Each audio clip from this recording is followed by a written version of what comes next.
Nasugatan ang isang pickup driver matapos sumalpok sa dalawang poste sa Antipolo City.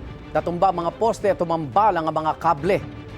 May unang balita live si EJ Gomez. EJ.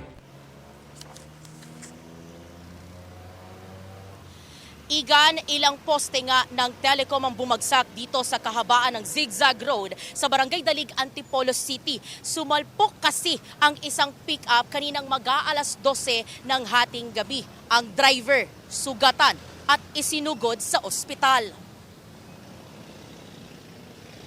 Dalawang poste ng telecommunications company at mga kable nito ang humambalang sa kahabaan ng E. Rodriguez Avenue sa Barangay Dalig, Antipolo City matapos masalpok ng isang pick-up. Sa lakas ng impact, nayupi at nawasak ang unahang bahagi ng pick-up. Sugatan ng lalaking driver na nagtamo ng injury sa ulo at mukha ayon sa Antipolo City Rescue. Isinugod siya sa ospital. Tanging mga motorsiklo at tricycle lang ang mga nakadaan sa kalsada kasunod ng aksidente. Tumagal ng mahigit 2 oras bago muling nadaanan ng mga sasakyan ng kalsada ayon sa barangay. Patuloy naman ang investigasyon ng pulisya sa insidente. Inaalam pa kung ito ay nag-ugat sa road rage dahil ayon sa ilang saksing motorista, may habulang nangyari bago sumalpok ang pick-up truck sa mga poste. Ayon po sa nakausap namin ng motorista, may nasagi siya isang kotse. Kaya ninabol siya ng kotse hanggang nakarating sila rito.